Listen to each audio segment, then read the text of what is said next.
There's something happening here, but what it is ain't exactly clear.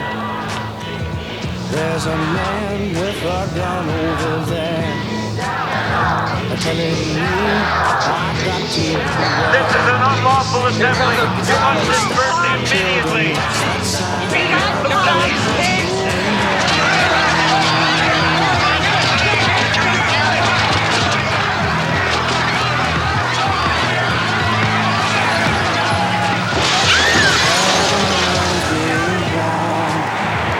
Nobody's right if everybody's wrong. Young people speaking their minds are getting so much resistance from behind. Every time we stop, hey, what's that sound? Everybody look what's going down. All rise. The United States District Court for the Northern District of Illinois now is in session. The Honorable Judge Julius J. Hoffman presiding. Ladies and gentlemen of the jury, good morning. 69, CR 180, the United States of America versus David Dellinger et al. For trial. Mayor, are proud to welcome a great political gathering of Americans who've come here to shape the future of a nation. And as long as I'm mayor of this town, there'll be law and order in Chicago. Mr. Schultz, representing the government. The government, ladies and gentlemen of the jury, will prove in this case an overall plan of the 8 defendants to encourage numerous people to come to the city of Chicago during the Democratic National Convention, which was held from August 26th through August 29th, 1968. They planned to bring these people into Chicago to create a situation where these people would riot. The government will prove that David Dellinger... Well, I was described as an anti-war activist or a pacifist leader. And today I'm called a peace activist. But I don't like any of those terms because I think you can't have peace without justice. The defendant, Renard Davis. I came out of a very conservative family that very much believed in American values. I would say I was a full-time activist, you know, with a passion to end the war in Vietnam. Next to him, Thomas Hayden, who is standing. Who is the last defendant you named? Mr. Hayden. The one that shook his fist in the direction of the jury? That's my customary greeting, Your Honor. It may be your customary greeting, but we do not allow shaking of fists in this courtroom. It implied no disrespect to the jury. It is my customary greeting. Regardless of what it implies, sir, there will be no fist shaking. And I caution you not to repeat it. I began as a innocent enough, idealistic reformer, a student editor, a person that believed in civil rights. I had been a founder and an early president of Students for Democratic Society. May I proceed, Your Honor? Yes, Mr. Schultz, yes. In promoting and encouraging this riot, the defendants Dellinger, Davis, and Hayden joined with 5 other defendants to create the riots in Chicago during the convention. The defendant, Abbott Hoffman. The jury is directed to disregard the kiss thrown by the defendant, Hoffman. And the defendant is directed not to do that sort of thing again. But here we were, grown up in the late 50s with the whole idea of material success, the designer brain mentality. We could have credit cards if we wanted. We could have good paying jobs. We didn't have to worry about keeping up with Mr. Jones because we were Mr. Jones. And we said no to that primetime culture. We just said, chuck it. We just said it's boring, it's spiritually unrewarding, and it's unjust for people too poor to participate in it. Now, they couldn't understand that at all. And with him, a man named Jerry Rubin. I was writing books at the time. I was a political activist. My job, full-time, was inspiring young people to think for themselves, to resist authority, and to create a new social order in the United States. That's how I saw myself. These men called themselves leaders of the Yippies. Two more of these individuals are Lee Weiner. I had a master's degree in sociology, and I was just about finished with my doctorate in sociology. Being nothing more than a nice middle-class Jewish boy doing what his parents grew him up to be, which is speaking for himself and for helping other people secure their rights. And John Freunds. I was an assistant professor of chemistry at the University of Oregon. At the same time, I was a political activist, a social activist. And the eighth person, the last person who joined, is a man named Bobby Seale. Huey P. Newton and I created and founded an organization called the Black Panther Party. We talk about full employment for our people, a power to determine our own destiny, our own black community. The government will prove the defendants Dellinger, Davis, Hayden, Hoffman, Rubin, and Seale traveled across state lines to Chicago with intent to organize, to incite, and to promote a riot. And the government will prove the defendant Freunds and Weiner taught and demonstrated to other people the use and making of incendiary devices to be used to further this disorder. The government will prove each of these defendants guilty as charged. Thank you. Voices of angry protest are heard throughout the land, crying for all manner of freedoms. Ladies and gentlemen of the jury, my name is William Kunstler. I'm an attorney from the city of New York, and I'm one of the attorneys on this case. We hope to prove before you that this prosecution, which you are hearing, is the result of two motives on the part of the government. Objection. Is there any motives of prosecution, if the court please? Your Honor, it is a proper defense to show motive. I sustain the objection. You may speak to the guilt or innocence of your clients, not to the motive of the government. Your Honor, I'd always thought that to show motive. I sustain the objection, regardless of what you have always thought, Mr. Kunstler. The evidence will show that the defendants, like many other citizens of the United States, came to protest in the finest American tradition. They came to Chicago to protest the continuation of this bloody and unjustified war. The evidence will show that there were forces in this city and in the national government who are absolutely determined to prevent this type of protest. What actually happened in the streets of Chicago was not a riot caused by demonstrators, but a riot engineered by the police. Before you is a classic example of government against people, of their rights violated by billy clubs. We will demonstrate that free speech died here in the streets under those clubs, and that the bodies of the demonstrators were sacrifices to its death. Objection, Your Honor. I sustain the objection. I direct the jury to disregard the last statement of the counsel for the defense. Thank you, ladies and gentlemen. Is there any other defense lawyer who wishes to make an opening statement? I take it that you're standing there means yes, you do, Mr. Weinglass. Yes, Your Honor, that is correct. If Your Honor, please. Ladies and gentlemen of the jury, Mr. Kunstler indicated that persons who came to Chicago felt a moral anguish at what they considered to be wrongful conduct of this country.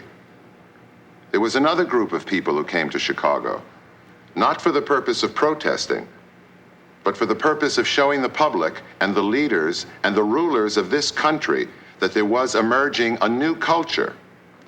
This group, generally called Yippies, came here for a conclave to be known as the Festival of Life.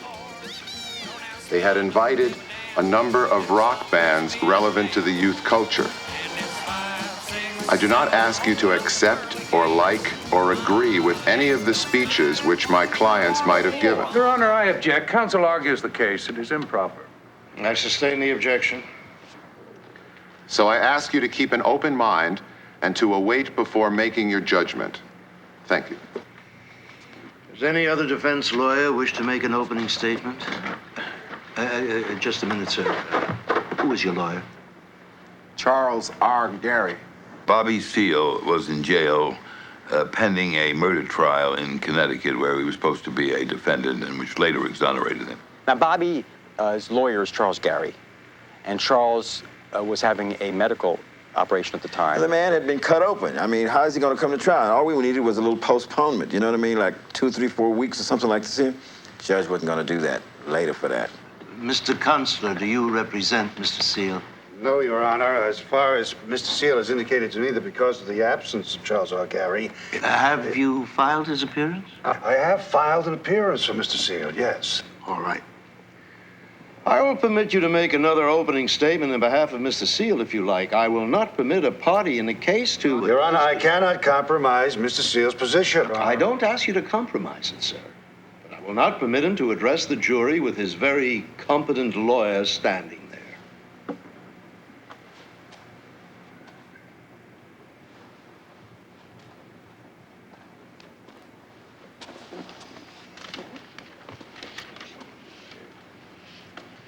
At a meeting on August 8, 1968, who said what?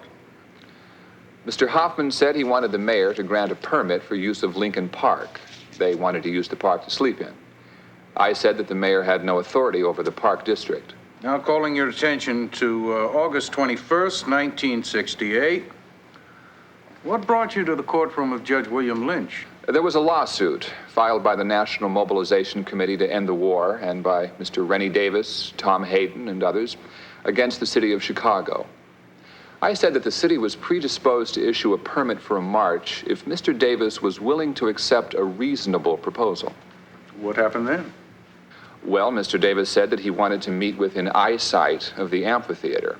I pointed out no one was permitted in that area because of security precautions for the convention.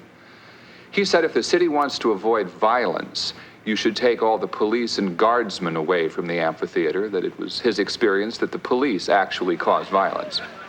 He also said that his members couldn't really be housed in hotel accommodations, that many of them didn't have money. He said that if the city doesn't give us the park, there will be tens of thousands of people without a place to stay.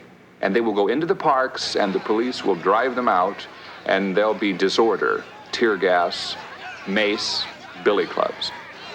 With respect to the law which does not permit staying in the park beyond 11, was that requirement waived for the Boy Scouts? Apparently, yes. But don't you think it would have been wiser to let the kids sleep in the park? I was told by Abby Hoffman that during the convention there would be 500,000 young people attending the Festival of Life.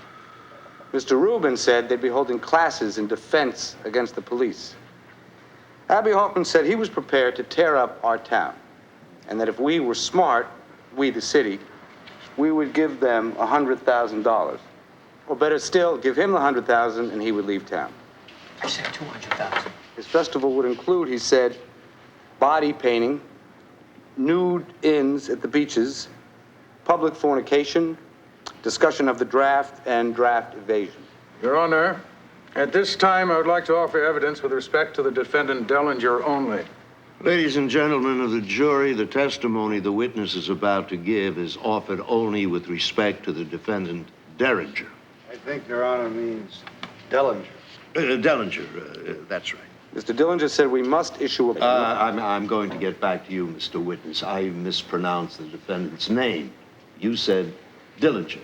It's Derringer. We were both wrong. You mean Mr. Derringer, do you not? Dellinger.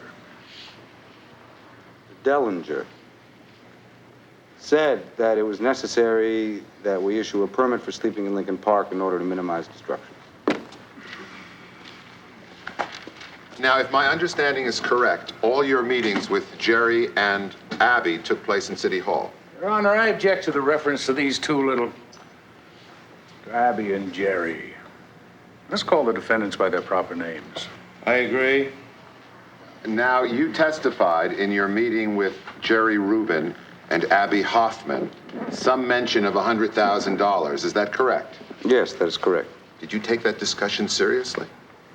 Yes, I most certainly did. Now, in your meeting with Rennie and Tom. Oh, Your Honor, here we go again. Another 29-year-old being Rennie baby. I object to that, Your Honor. Would you direct the jury to disregard the Rennie baby remark as unfounded? If the United States attorney said that, I certainly do. Crowd the baby out of your minds. We're not dealing with babies here. My mother, who's a Republican, now 75-year-old woman, sent me a 5-pound box of jelly beans. Jelly beans!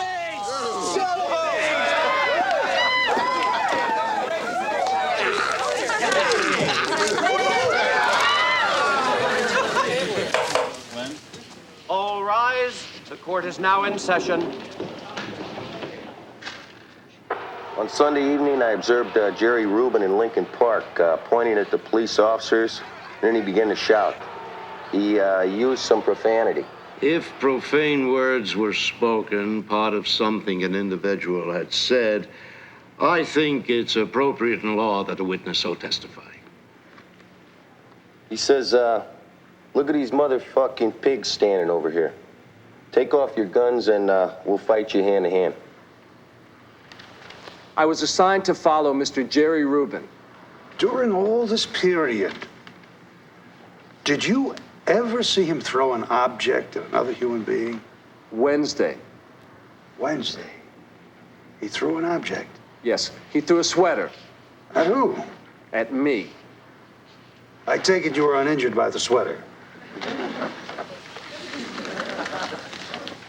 Was dressed in a wash shirt, khaki pants, and gym shoes, sneakers. Would you please relate what the defendant Davis said about civil disobedience and the Democratic National Convention?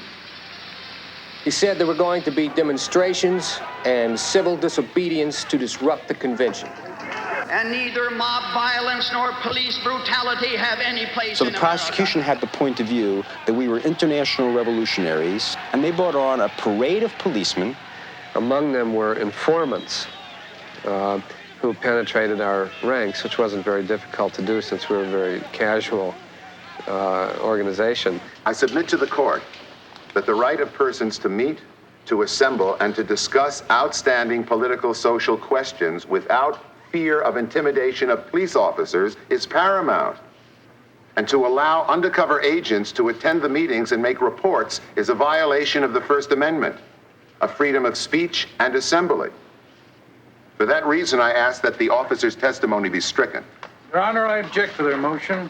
We're opening a mail, and somebody opened the wrong envelope quickly. And in it was some very green marijuana, maybe about 4 ounces. You approve of your client laughing while the court is making a decision? I didn't hear, Your Honor. I was talking with Mr. Davis. Well, you seem to be enjoying their laughter because you smiled yourself. A smile is not forbidden in federal court, I think, Your Honor. I think I ought to put on record that Mr. Davis complimented Mr. Ferran on making a good point. Motion will be denied. And as long as you are putting things on the record, I think I will put on the record the posture of one of your clients. This is the United States District Court. Have a look at him lying down there like he's on the ground. May reflect his attitude toward what is going on in this court, Your Honor. Oh, I think it does. I think it does reflect his attitude. Then it is free speech. And that attitude will be appropriately dealt with at a time. Now, can 3 marshals back there deal with those comments? Hey, man.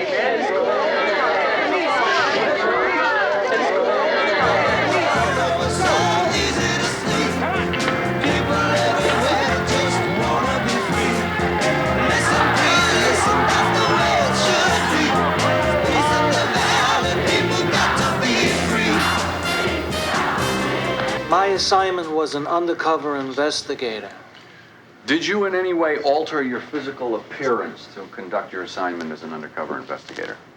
Yes, I did. I allowed my hair to grow long. I allowed myself to go without a shave for approximately 4 to 6 weeks.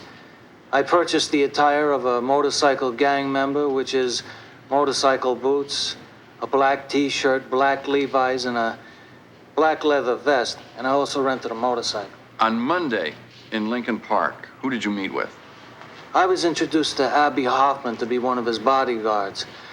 Hoffman shook my hand and said he was glad to have me with him. I said to Hoffman that last night's confrontation was a pretty good one, and Hoffman said to me, they pushed us out of the park, but tonight we're going to hold the park.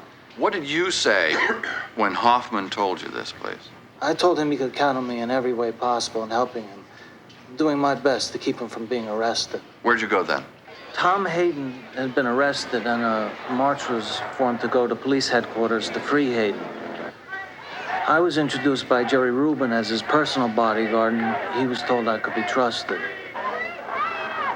Rubin said that there's too many pigs here. Let's go to the Hilton. So we went north on Michigan Avenue.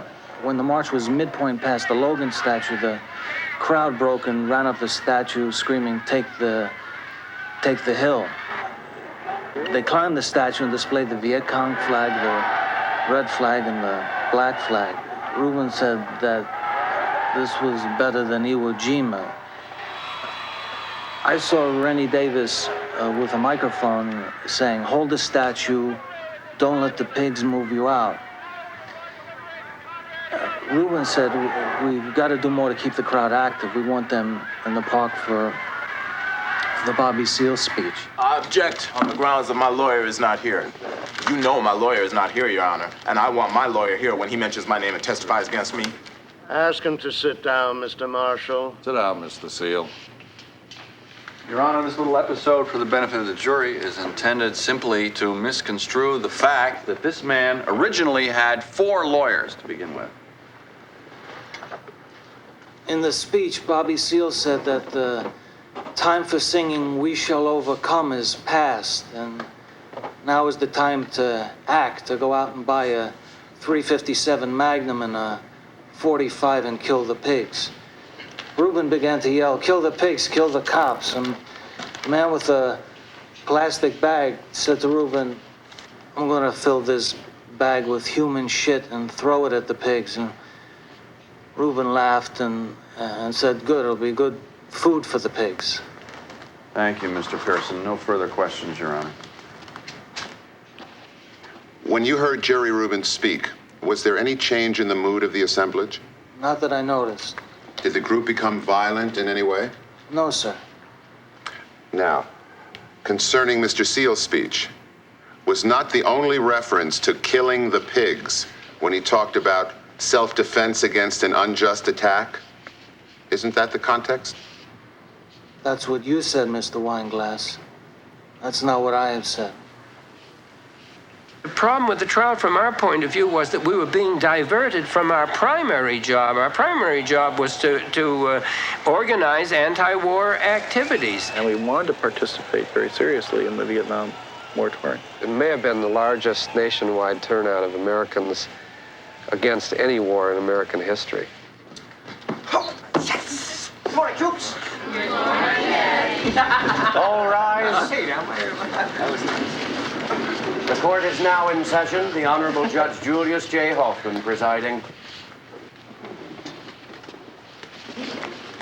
Your Honor, we have made a motion for the suspension of the trial for tomorrow, which is being declared a day called Vietnam Moratorium. These defendants came to Chicago to protest this brutal imperialistic war. They feel they are being prosecuted for doing so. They think it very fitting for them to be permitted to join the millions of countrymen who desire the same thing. Your Honor, there's been some evidence presented that these men took part in a cynical plan to use the tragic issue of the war to tear down the formal structure of the government of the United States. Now, many of us feel the tragedy of war, especially some of us who have fought in one, and that they should now ask to join what may be a sincere effort. Your Honor, I think these personal attacks of the defendants are uncalled for. I think they are making a fervent request to protest the deaths of thousands, millions of innocent people whose lives have been corrupted and prevented by the utter horror that goes on in your name and in my name. Not in my name. It is in your name, too. In the name of the United States. You just include yourself. Don't join me with you, goodness. Defendant's motion for an adjournment will be denied. Good God, y'all. What is it good for? Absolutely. Now get saying again. The names of those who died in the war this week are Mark King, Thomas Diaz, Tron T. Line, John Cohen, Lee Hu, Richard Washington, Krong Bach, Alan Peterson, Tron Von Duke, Roger Briansky. Hey, come on. Knock it off! Sir! Mr. Hoffman, we are observing the moratorium. I am Judge Hoffman, sir. I believe in equality, sir, so I prefer to call people Mr. or by their first name. Sit down. We propose that we observe a moment's silence, please. I would like the marshal to take this man into custody. We only wanted a moment of silence. I object to this man speaking out in court. You needn't object. I forbid him to disrupt the proceedings, and I note for the record that his name is, David Dellinger is my name, sir. The name of this man who has attempted to disrupt proceedings is David Dellinger, and the record will clearly indicate that, Mr. Reporter. And I direct him and all the others not to repeat such occurrences. Your Honor, I want to object to Mr. Ferrand's yelling in the presence of the jury. Your Honor has admonished counsel on defense fence for yelling. Your Honor, this is outrageous. This man is a mouthpiece.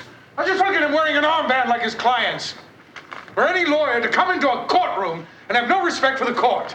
The government protests his attitude and would like to move the court to make note of his conduct. Your Honor, I think the temper and the tone of voice and the expression on Mr. Ferrand's face tells more than any picture could tell. Of my contempt for Mr. To call another attorney a mouthpiece, and for Your Honor to not open his mouth and say this is not to be done in this court, I think violates the sanctity of this court. It is a word that Your Honor knows is contemptuous and contumacious. Don't tell me what I know. I am wearing an armband in memoriam to the dead, which is no disgrace in this country. I want him admonished. Did you say you wanted to admonish me? I want you to admonish him. Let the record show I do not admonish the United States attorney because he has properly represented his client, the United States of America. To call another attorney a mouthpiece? Are you turning down my request after this disgraceful episode? You are not going to say anything? I not only turn it down, I ignore it. That speaks louder than words. Sir, you are a lawyer in the United States District Court permitting your client to stand up in the presence of the jury and disrupt these proceedings. I do not know how to characterize it. Hunter, we do not permit our clients. They are free, independent human beings who have been brought by the government into this courtroom. That is right. They are free. But they will conform to the directions of the court here, sir. Mr. Davis said there would be no way to deal logically or rationally with the Chicago police, that they were the most belligerent, unthinking law enforcement agency, and that there was no hope of avoiding a confrontation with the Chicago police. He said that if the demonstrators tried to sleep in the park, they could expect to be surrounded by the police, and that they should form separate groups and break out of the park and go into the city. And in his own words, tie it up and bust it up. If an arrest situation commenced, Mr. Davis said, we just riot. Calling your attention to an earlier afternoon in Lincoln Park, August 24th. What was going on there? 25 or 30 people lined up side by side in rows of 5 or 6 so that they all faced in the same direction. Then each row linked arms and they began to chant something to synchronized foot movements. Mr. Hayden told the group that this snake dance formation was the same type the Japanese students used to precipitate riots in Japan in 1960. He said that by getting people together in this formation, it aroused their emotions and was very good for breaking through police lines and moving people in the event of a riot situation. Did you see any of the defendants directing those snake dances and those karate techniques? Objection. Leading. I don't believe it's leading. I overrule the objection. You may answer, sir. Mr. Hoffman was leading one of those groups. Do you describe your role as a paid informer? No. Do you recall making a lengthy statement to the FBI? And in it, what did you say your employer said to you? He said, would you object to infiltrating SDS and National Mobilization in order to get stories pertinent to the Democratic National Convention? I said I would. Your Honor, there's something happening. I don't understand what's happening, except that the marshals are asking people to leave. I know nothing about it. Ladies and gentlemen, I will not have talking, finger waving, or any distractions. Do I make myself clear? I think there's a bit of racism involved myself. Your Honor, may the records show that a number of the marshals are black people. This is our daily exercise for getting stories in the newspapers. It's just so utterly ridiculous. All I get from your clients constantly is a laugh. Just this second, they sit there and laugh at a judge of the highest trial court in the United States. I don't want to die. I don't want to be anybody's martyr. But, to my wife, let my kid know that I just stood up for some human justice. There is a motion here of Defendant Bobby Seale to be permitted to defend himself. I will hear you, Mr. Seale.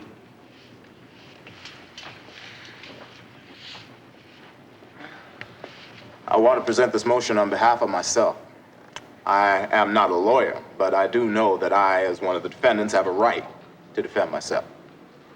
So, I, Bobby Seale, move the court as follows. Because I am denied the lawyer of my choice, Charles R. Gary, I am forced to be my own counsel and to defend myself. I require my release from custody so I can interview necessary witnesses, do the necessary investigating, and all other things that being in custody makes impossible. Cross-examine witnesses, make all necessary motions, and prove my innocence. Have you finished, sir? Yes. Your Honor, the other defendants would like to join in this motion. I'd like to call Your Honor's attention to Adams versus the United States, where the Supreme Court said, the Constitution does not force a lawyer on a defendant. Mr. Seale filed that he does not desire to have me or any other attorney. Your Honor, I know I have gotten some attacks from the government saying we playing games over here. I am not playing no game with my life being stuck on the line. And I want to put that into the record to explain my situation. Mr. Schultz? Your Honor, this is a ploy. It's ludicrous. The defendants know perfectly well that if Mr. Seale were to cross-examine witnesses here and argue to the jury, we would have a mistrial in 2 minutes. It's a game they're playing with the court. In the view of the court, the defendant Seale is now represented by competent counsel.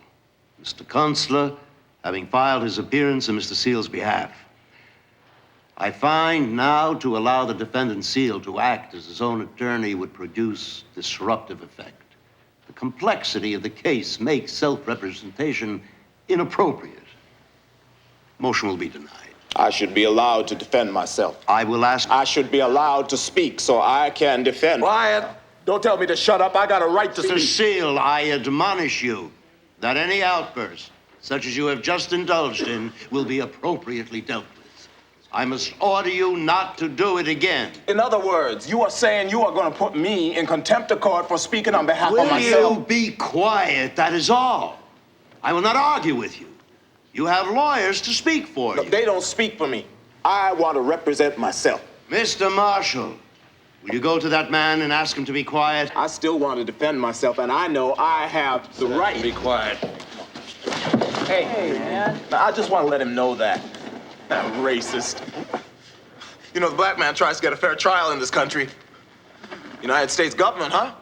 Nixon and the rest. Well, go ahead, continue. I'll watch and get railroaded.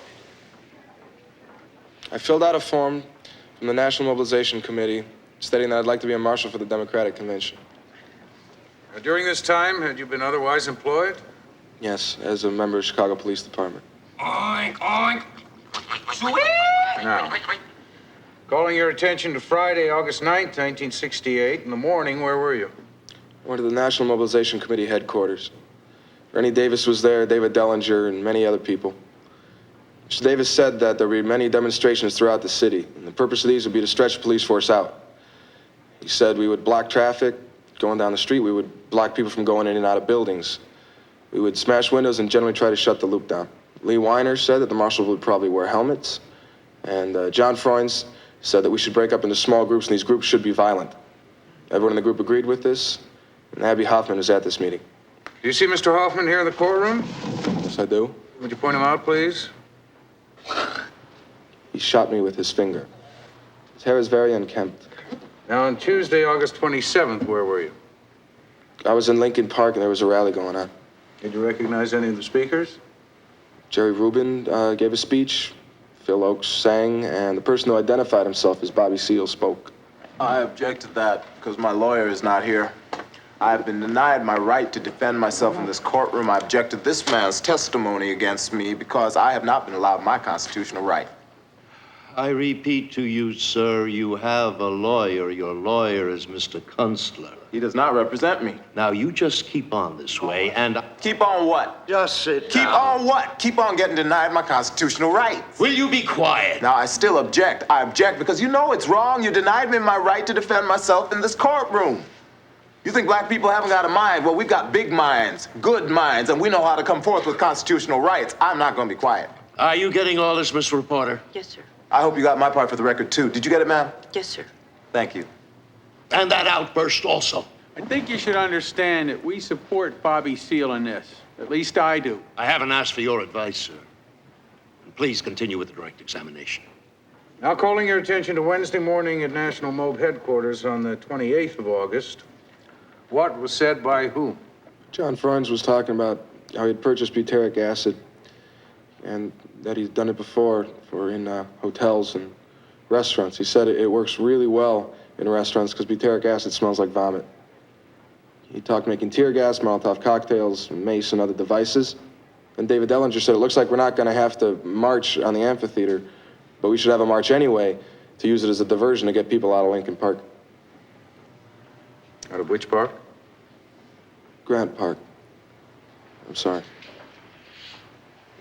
Mr. Ferrand, do you believe one word of that? Your Honor, may the record show the comment from the defendant Dellinger? Yes, Mr. Dellinger has made several comments from time to time. The record may... I asked Mr. Ferrand if he could possibly believe one word of that. I don't believe the witness believes it. I don't believe Mr. Ferrand believes it. And continue to take his words. I admonish you, sir, not to interrupt this trial by your conversation or your remarks. You are not permitted to speak while your competent lawyer represents you.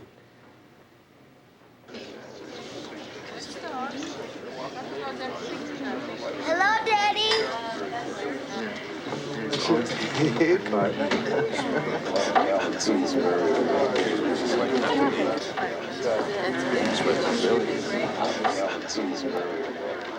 I want to make a request, Judge Hoffman, that my wife be let in with my son. The marshal has attempted to harass her. Mr. Marshall, you take care of the request as far as admission to the courtroom is concerned. In other words, my son can't come in, right? Mr. Marshall, I have not addressed this man. Will you undertake to see what he wants and do what is fair under the law? Cross-examine?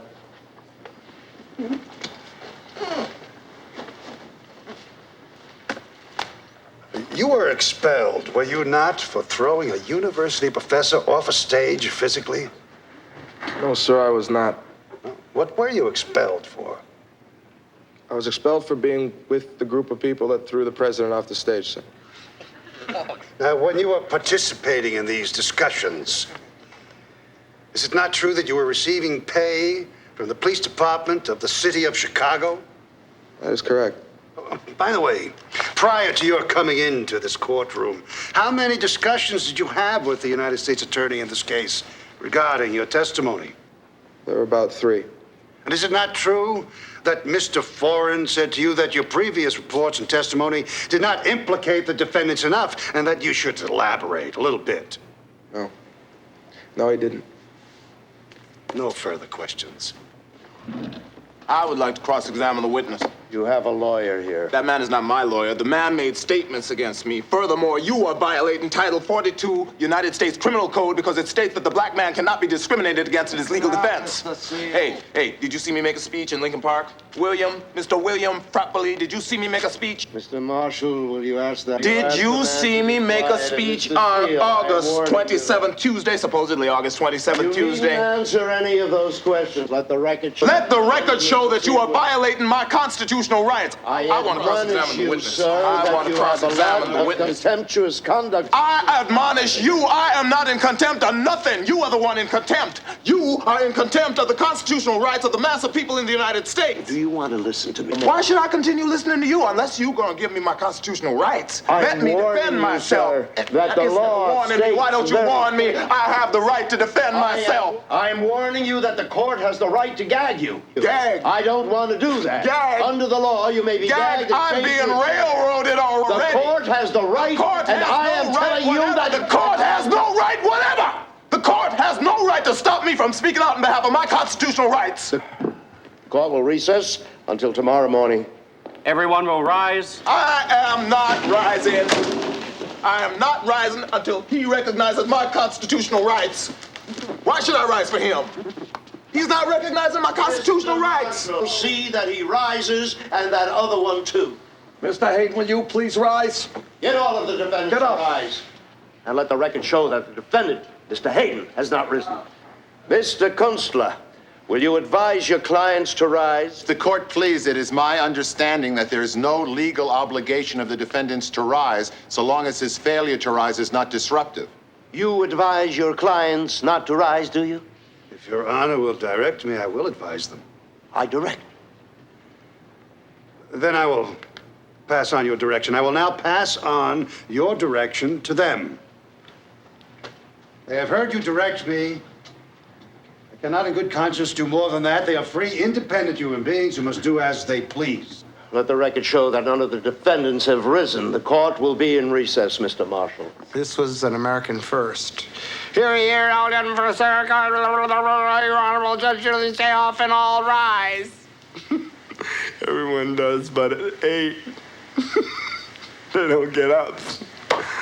Oh, the empire's in. I'm like, the whole world's just collapsed.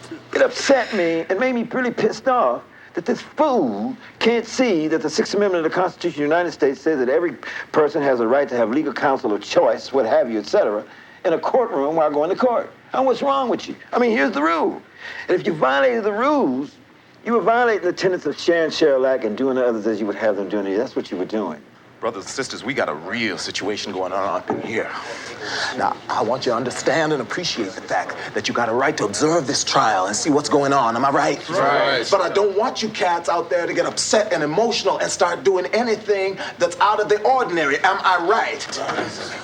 If anyone attacks us, you know what to do. We defend ourselves. That's a principle of the party. We defend ourselves whether they have guns or not. We defend ourselves. If they make us leave the courtroom, we just leave. But be cool, because I got to do this myself. Right on.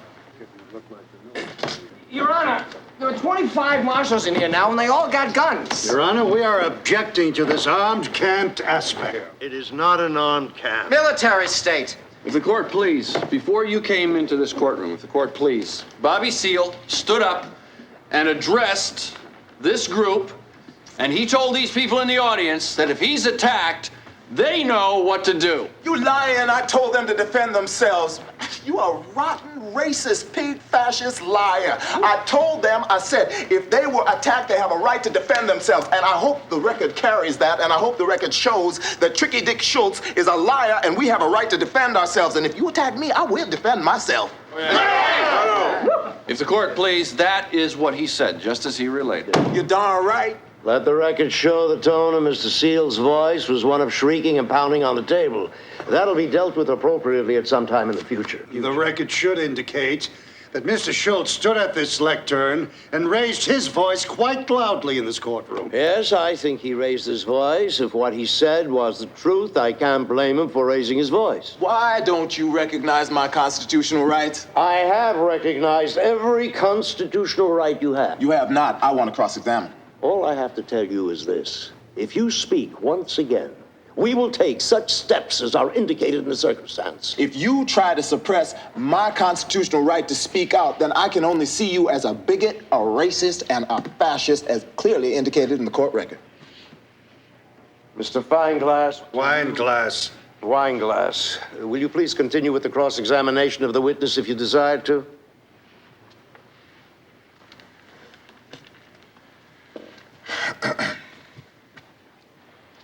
Now, you testified that you spent a lot of time, I believe, with John Freunds, one of the defendants in this case? Sometime, yes. Isn't it a fact that you know from what John Freunds told you that he doesn't even know how to make a firebomb or a Molotov cocktail? He said he didn't know how to make a Molotov cocktail. I have nothing further. I want to request again, demand that I be able to cross-examine the witness. You got Benjamin Franklin and George Washington sitting up there in a picture behind you, and they were both slave owners. That's what they were. And you are acting in the same manner by denying me my constitutional right. Mr. Seal, See, I have admonished a you right previously to defend myself in this courtroom. what might happen to you if you keep on talking. Young man, if you keep this up... Look, old man, you being exposed to the public and to the world that you do not care about people's constitutional rights to defend themselves. Have him sit down, Mr. Marshall. Why don't you recognize my constitutional right? I have a right to defend myself. I have a right to cross-examine the witness, man. Show up the court, please. And while the marshals are putting Bobby Seale in the seat, putting him in the chair, the defendant Dellinger physically attempted to interfere with them, pushing the marshals out of the way. To defend myself, I have that right. Will you, Mr. Marshall, have that man sit? Record show, the defendant Dellinger is doing it again, the same thing just now. I saw it myself. Your Honor, the overall umbrella of intimidation is denying these defendants any chance of a fair trial. Your Honor, I have never in 20 years of practice heard lawyers like Mr. Kunstler and Mr. Weinglass refuse to direct their clients to conduct themselves with courtesy and decency in the courtroom. As lawyers, our major obligation is our oath to uphold the law. And if the law is to be changed, then this government offers opportunity to change law by law and not by disruptive tactics. Can I say something to... Can I say something to the court? No, thank you. I have been called a racist and a fascist. He has pointed to the picture of George Washington behind me and called him a slave owner. There were slave owners. As though I had anything to do with that. Hey, you got him up there? He is known as the father of this country. And I would think that it is a pretty good picture to have in the United States District Court. We all share a common guilt, Your Honor. I didn't think I would ever live to sit on a bench and be in a courtroom where George Washington was assailed by a defendant and a judge was criticized for having his portrait on the wall. All I am saying is that these defendants are not for disruption, they are for peace. Say, what about Section 1982, Title 42 of the Code, where it states that a black man cannot be discriminated against in my legal defense in any court? Mr. Seal, do you know what... The law protects my right. Why don't you recognize that? Mr. Seal, do you want to stop? Or do you want me to direct the march? I want to argue the point about this so you can come to an understanding about the fact that I have a right to defend myself. Take that defendant into the room in there and deal with him as he should be dealt with. I still want to be represented. I still want to represent myself. I want to represent myself. I got a right. I got a right. I got a right. The court will be in recess for a few minutes.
Your Honor, if Mr. Seal would express his willingness to be quiet, will the court entertain the possibility of Mr. Seal being unbound and ungagged?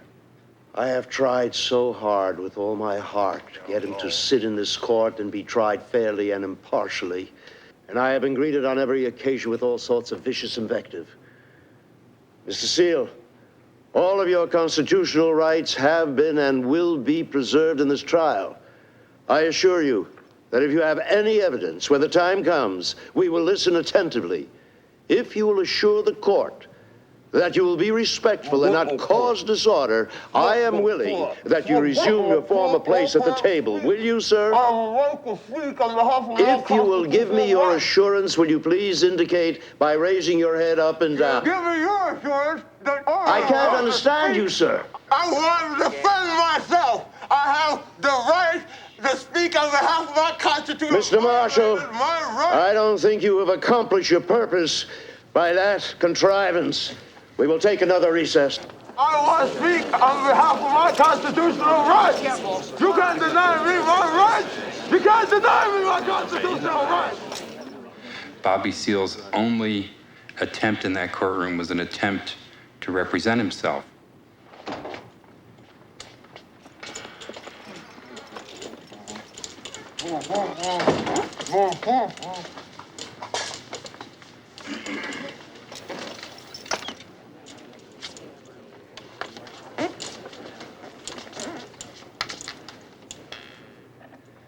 Ladies and gentlemen of the jury, I must tell you the law requires that the judge maintain order and take such steps as are warranted. Accordingly, the marshals have endeavored to maintain order in the manner that you see here in the courtroom. Your Honor, I move on behalf of the other 7 defendants for the immediate removal of the gag and the arm and the leg cuffs. Mr. Seal was only attempting to assert his rights to self-defense under the Constitution. I direct you, ladies and gentlemen, not to hold it against any of the 7 other defendants when these measures are taken with respect to defendant Mr. Seal. These measures indicate no evidence of his guilt or lack of guilt.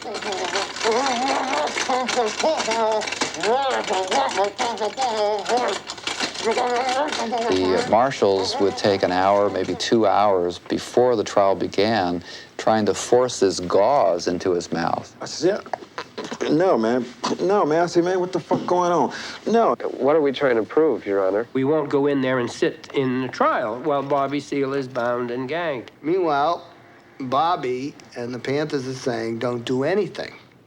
Mr. Frappoli, you indicated to the prosecutor that you received instructions from your superiors not to participate in any violent actions. Is that correct? That is correct. Now, do you consider the forcible removal of a president of a university from the speaker's lectern a violent action? Len.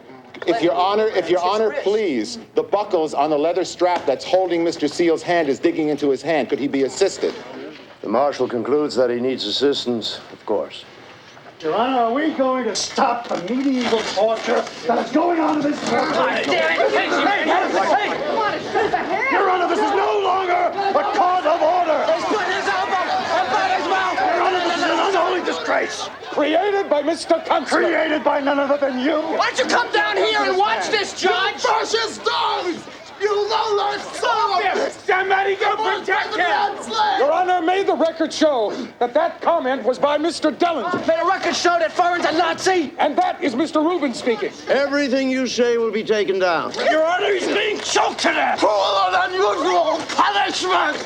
You're a fascist dog, Judge! You know, if you're gonna gag him, why don't you just kill him? How's that? You are not permitted to address the court, Mr. Hoffman. This isn't a court, it's a neon oven! That was the defendant Hoffman who spoke. This disruption started when these guys got into overkill. Don't you see it's the same thing as last year in Chicago? This is the same thing! Mr. Hoffman, you are ordered to refrain from speaking. Mr. Seal, you mind looking over here? I would like to get from you, sir, your assurance as an American citizen that you will not be guilty of any disruptive act during the continuance of this trial. May I have your assurance? Let the record show that the defendant did not reply. If Your Honor, please. What is it, Mr. Weinstein? Weinberg? Wine glass, Your Honor. If Your Honor, please. Mr. Seal was endeavoring to answer the court by writing, so I would like to read the note that Mr. Seal has written.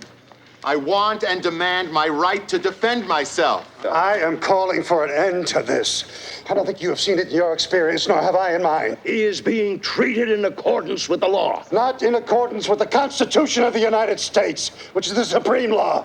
I don't need someone to come here from New York or wherever you come from to tell me that there is a Constitution in the United States. Why should I have to go through a trial and be assailed in an obscene manner? But, Your Honor, that is the reaction of a black man not being permitted to defend himself. If you had said defend yourself, none of this would have happened. I have lived a long time, and you are the first person who has ever suggested that I have discriminated against a black man. You don't know me, sir. But I am as good a friend of the black people in this community as they have. And if you don't believe it, read the books. Come into my chambers, and I will show you on the wall what one of the great newspapers of the city said editorially about me in connection with a school segregation case. Your Honor, this is not a time for self-praise on either side of the lectern. It isn't self-praise, sir. It is defense. I won't let a lawyer stand before the bar and charge me with being a bigot. For God's sake, we are seeking the solution to a human problem, not whether you feel good or bad. That black men and white men can walk down the same That third day was a scene, but it caused me not to be gagged the fourth day. The court has done its best to prevent the repeated efforts to delay and obstruct this trial. As we all know, the defendant, Bobby G. Seale, has been guilty of conduct in the presence of the court of so grave a character as to continually disrupt the orderly administration of justice. That's a lie. I stood up and spoke on behalf of myself. You are making it very difficult for me, Mr. Seale. You are making it very difficult for me, Judge Hoffman. I find that the acts, statements, and conduct of the defendant Seale each constitute contempt of this court, a deliberate, willful attack upon the administration of justice, and accordingly the defendant Seale will be committed to the custody of the Attorney General for imprisonment. Mr. Seale, you are free to address the court on the question of your punishment. How come I couldn't speak before? This is a special occasion. If you're talking about putting me in jail, I have nothing to say about that. I have something to say about the fact that I want to defend myself still. The court will be in recess. Wait a minute. I got a right. What's this cat trying to pull now? I'm leaving I can't stay? I demand an immediate trial right now. I'm sorry, I can't try two cases at the same time, sir. I have a right to go through with this trial. I want an immediate trial. You can't call it a mistrial. I'm put in jail for 4 years for nothing. You gonna put me in jail now? I want my coat. Free Bobby! Free Bobby! Free Bobby! Free Bobby! Free Bobby! Free Bobby! Free Bobby! Free Bobby! Free Bobby! Free Bobby! This was the human spirit winning over the overwhelming power of the state. They just couldn't shut the guy up, so they chucked him, got him out. I'm assigned to the Subversive Unit. I joined Veterans for Peace. I'm on the executive board of the Chicago Peace Council and the steering committee of the New Mobilization. While a member of these organizations, were you in your undercover capacity as a Chicago police officer? Yes, sir, I was. Would you relate to the court, please, what you heard at the meetings at which you were present? Well, Ronnie Davis said that the people should have a wall-to-wall sit-in in front of the Conrad Hilton. They could break windows, pull fire alarm boxes, stone police cars, break street lights. Mr. Rubens said that they could start fires at the Loop. Mr. Freund said that they could purchase ammonia and throw this at the police.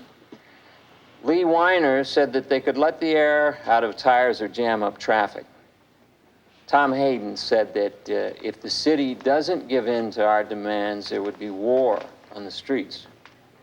Mr. Dellinger said that we should have the march, and when stopped by the police, we sit down and practice the old forms of non-resistance and non-violence. Mr. Kunstler is laughing so he can influence the jury with the impression that this is absurd. It is absurd. It is. He's a vaudeville actor. I like being here. This is very interesting. That is the best statement I have heard here during this trial. You said you enjoyed being here? Sure. It's good theater. Oh, isn't it a fact that what makes your memory so accurate today is the 14 hours you spent in discussing your testimony with the prosecutor? Objection. I sustain the objection. Now I ask you, officer, to look at the 7 men at that table. Isn't it a fact that in the entire period of time that you spent with them in their company, at their meetings, the streets, the park, that you never saw one of them commit a single act of violence? You never saw any of them strike a policeman. No, sir. Did any of them ever throw a rock? I don't believe I saw them. Did you ever see any of them break a window? No, sir. Did you ever see any of them making a firebomb? No, sir.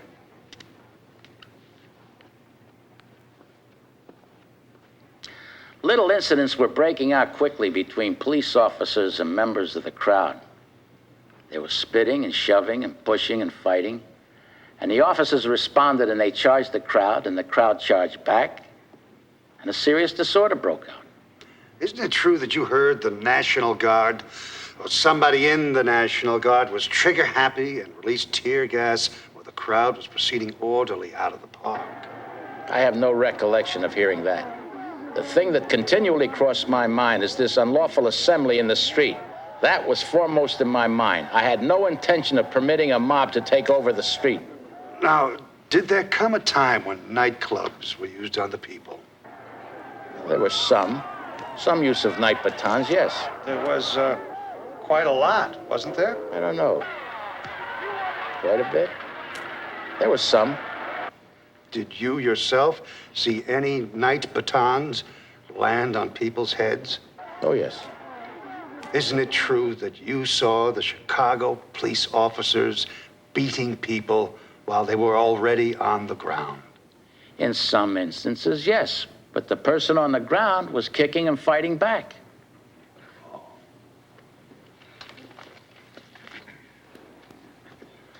Is there not some training information on the proper use of a baton?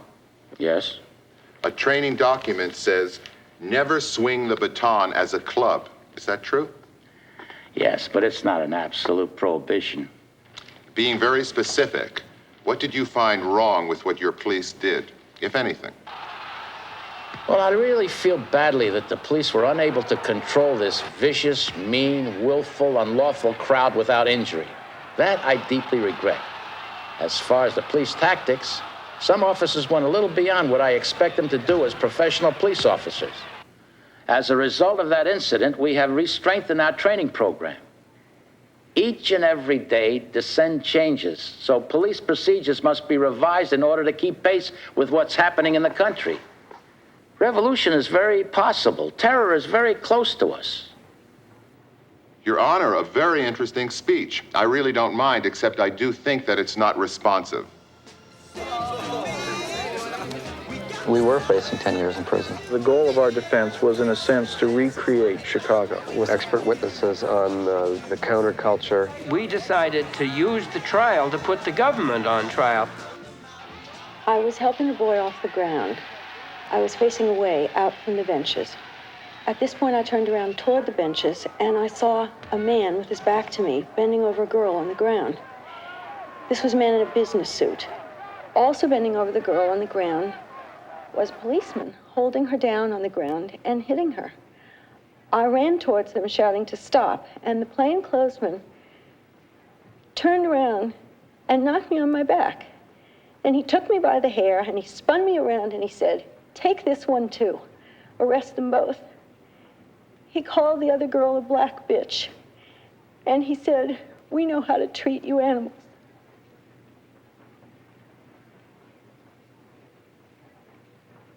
What is your present occupation? I'm an assistant safety director for a candy company. Directing your attention to August 28th, 1968 in the afternoon, where were you and what, if anything, occurred? I was in Grant Park.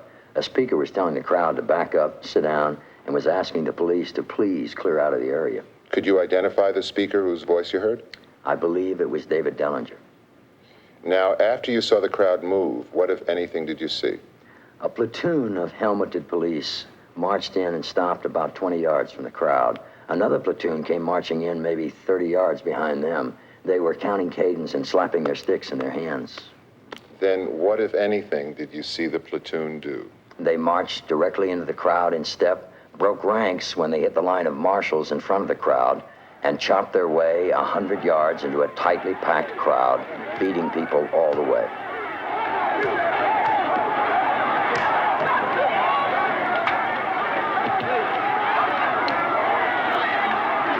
Wisconsin!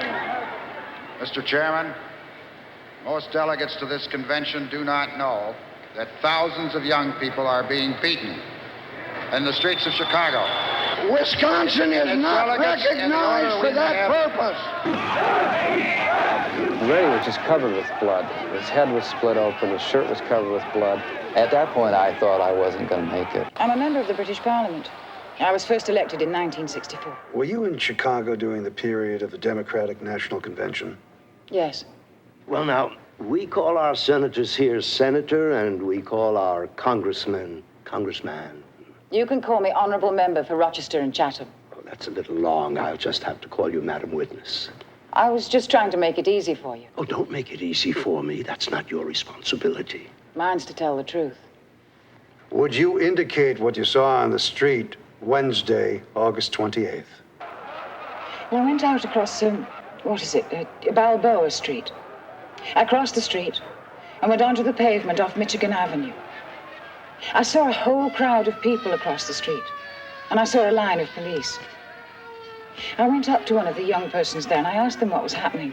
I just said, "What's going on?" Well, first of all, I'd had the CS gas, and I'd been coughing and choking with the other people. And then I was grabbed from behind. A voice said, "Move along there." And I said, "But I was just talking to these young people."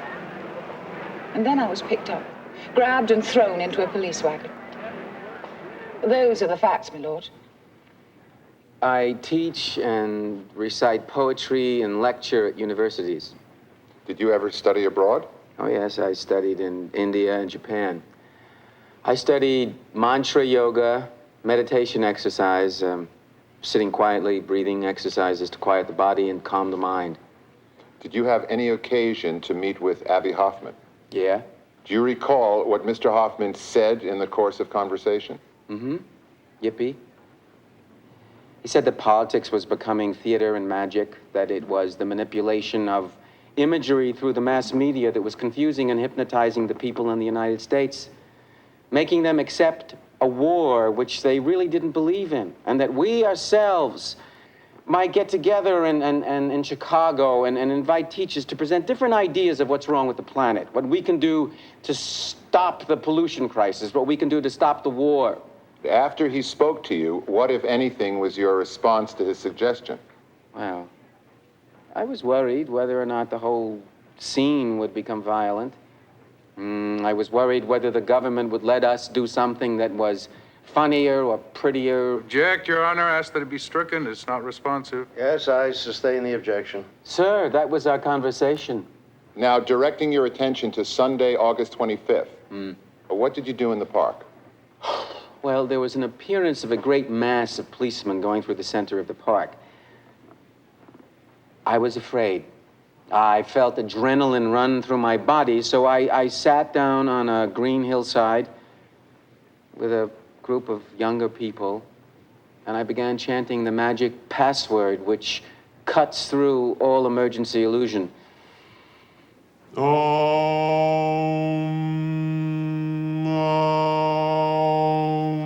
All right, we've had a demonstration. All right. From here on, I object. I sustain the objection. If the court please, there's been much testimony by the government's witnesses, whether there were stones or people throwing things or using obscenities. Why can't we also hear what's being said in the area of calming the crowd? I have no objection to the 2 ohms that we've heard. However, I just don't want it to go on all morning. The 2, however you characterize what the witness did, may remain on record, and he may not continue in the same vein. Now, at approximately 8 p.m., what was occurring in the park? There was a great crowd of people listening to ministers conduct a ceremony. Everybody was seated around the cross, which was in the center of hundreds of people who were singing, "We shall overcome." And then, after a short period of time, there was a burst of smoke and tear gas around the cross. And I turned and I said, "They have gassed the cross of Christ." Your Honor, I have some materials that I'll have to get to properly carry on my cross-examination of this witness. It will take me some time. Are you suggesting a recess? I would think yes, Your Honor. All right, we will go until 2 o'clock. Your Honor, we asked for 5 minutes 2 days ago, and you refused to give it to us. You will have to cease that disrespectful tone. It's not disrespect, it's an angry tone, Your Honor. Yes, it is. It is. I will grant the motion of the governor. You refused us 5 minutes. Why the different treatment? You are shouting at the court. Your Honor, everybody has raised their voice in this courtroom, including Your Honor. I have never shouted at you during this trial. You have raised your voice in this courtroom, Your You Honor. have been disrespectful. It is not disrespectful. It's sometimes even worse than that. Oh, Your Honor. Will you step off the witness stand? He's just trying to calm us both down. I needed no calming down.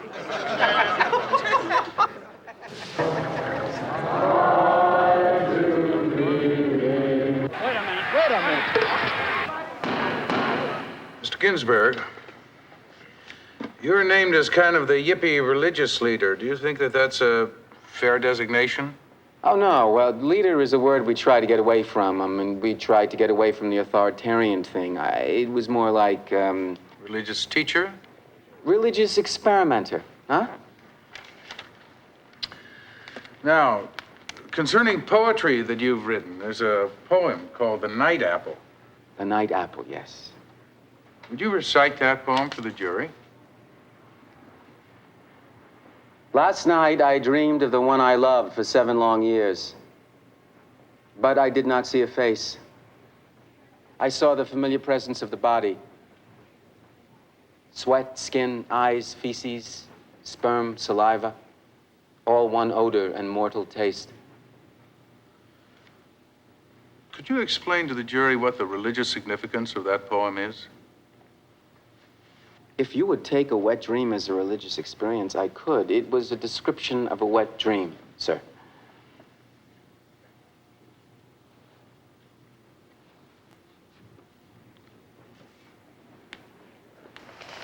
Do you have a poem that you entitle Howl? Howl, yes, but Howl is a big poem. I don't know it. Well, could you recite whatever fragments you do recall? Yes. I saw the best minds of my generation destroyed by madness, starving, hysterical, naked, who shrieked with delight in police cars for committing no other crime than their own wild cooking, pederasty, intoxication, who protested the narcotic tobacco haze of capitalism. What sphinx of cement and aluminum bashed open these skulls and ate their brains and imagination, Moloch, solitude, filth, ugliness, ash cans and unobtainable dollars, children screaming in hallways, old men weeping in parks, boys sobbing in war. Moloch, Moloch, Moloch, the nightmare of Moloch, Moloch the loveless, Moloch the heavy judger of men, Moloch the crossbone soulless jailhouse and Congress of sorrows, Moloch whose buildings are judgment, Moloch the vast stone of war, Moloch the stunned government. My name is Abby. I'm an orphan of America. Where do you reside? I live in Woodstock Nation. Will you tell the court and the jury where it is? Sure. It's a nation of alienated young people. We carry it around with us as a state of mind, much like the Sioux Indians carried around the Sioux Nation with them. It's a nation dedicated to cooperation versus competition, to the idea that people should have a better means of exchange than property or money. When were you born? Psychologically, 1960. Between your birth and 1960, what, if anything, occurred in your life? Nothing. I believe it's called an American education. Objection. Objection sustained. Now, can you tell the court and jury what is your present occupation? Yes, I am a cultural revolutionary. Well, I'm really a defendant. Full time. Now, taking you back to 1960. Objection. I sustain the objection. Your Honor, this date has great relevance to the trial. I'm going to bring him down through Chicago. Not in my presence, you're not going to bring him down. I sustain the objection to the question.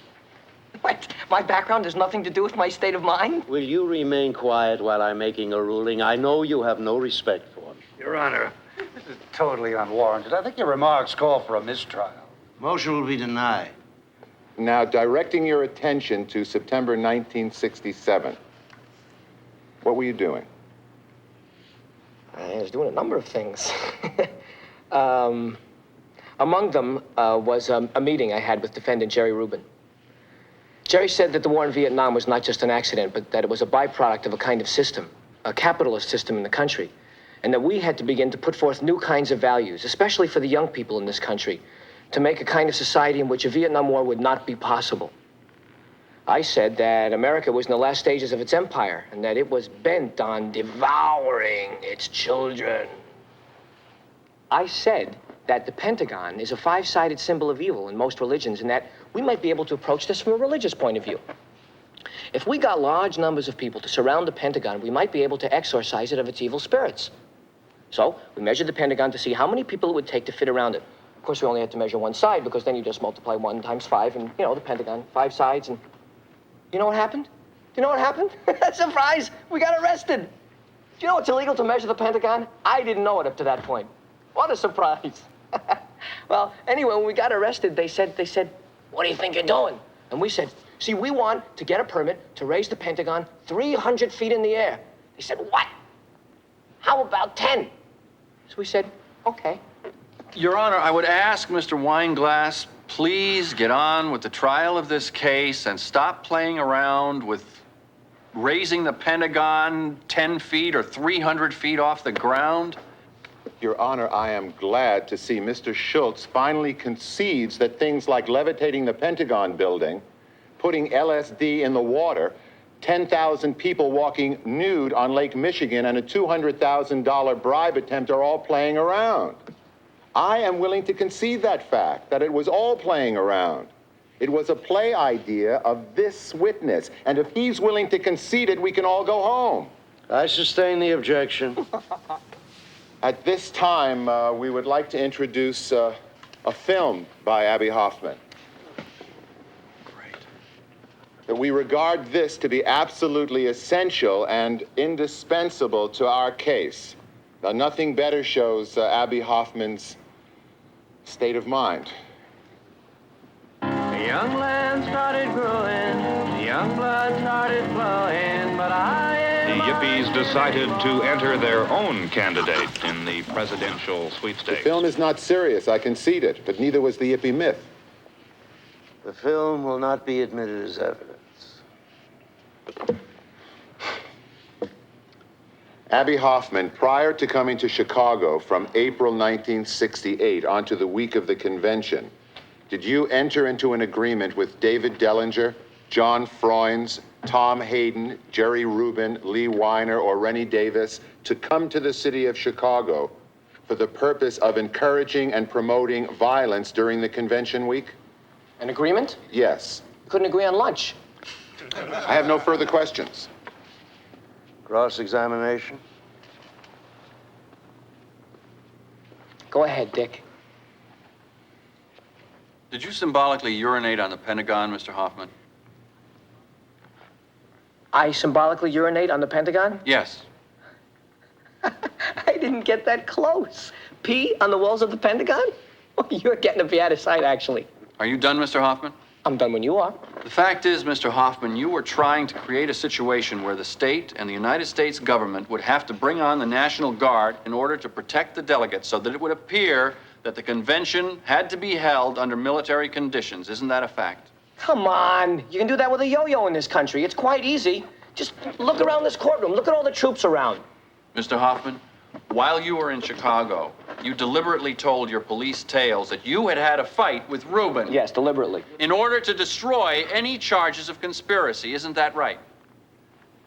Isn't that right, Mr. Hoffman? Yes, yes. God, I was so sneaky. Yes, I told that to the policeman. It didn't work, obviously. Mr. Hoffman, while you were negotiating with city officials, you were secretly attending meetings and planning for spontaneous acts of violence during the Democratic National Convention. Isn't that right? How do you plan for spontaneous acts of violence? I would have no idea how to do that. You wrote, did you not, that you dismissed the thought of attempting to take over a building right across the street from the police headquarters. Isn't that right, Mr. Hoffman? Wait. Did you say that I had thoughts or that I wrote that I had the thoughts? You know, there is a difference. It is a convenient difference, isn't it, Mr. Hoffman? I don't know what you mean by that, Mr. Schultz. I never been on trial for my thoughts before. Your Honor, that's outside the scope of the direct examination. Mr. Winegrass, I overrule the objection. Winegrass. Great combination. No, I order you to answer the question, sir. You are required by law. What, I just get a yes or a no? All my years on the stand, I never heard a ruling like that. Mr. Hoffman, isn't it a fact that one of the reasons why you came to Chicago was simply to wreck American society? My feeling at the time, and still is, that society is going to wreck itself. I've said that on a number of occasions. I said that our role is to survive while society comes tumbling down around us. Our role is to survive. No matter what constituency in America that I'm organized, no matter what community, I'm always confronted with that right off, that we can't win, that they're always going to win. The utility company wins all the time. It's the way it's supposed to be. Washington gets its way. It's the most anti-democratic attitude. And you sit there and you wonder, like, where'd they pick this up along the way? I didn't. I mean, I must have fell off the truck. Because I don't believe it for a minute. Your Honor, is it possible to conduct this direct examination without having all these marshals standing directly behind me? We haven't had that for the other witnesses. I leave the matter of security, Mr. Consular, to the U.S. Marshal. I find him a very competent man.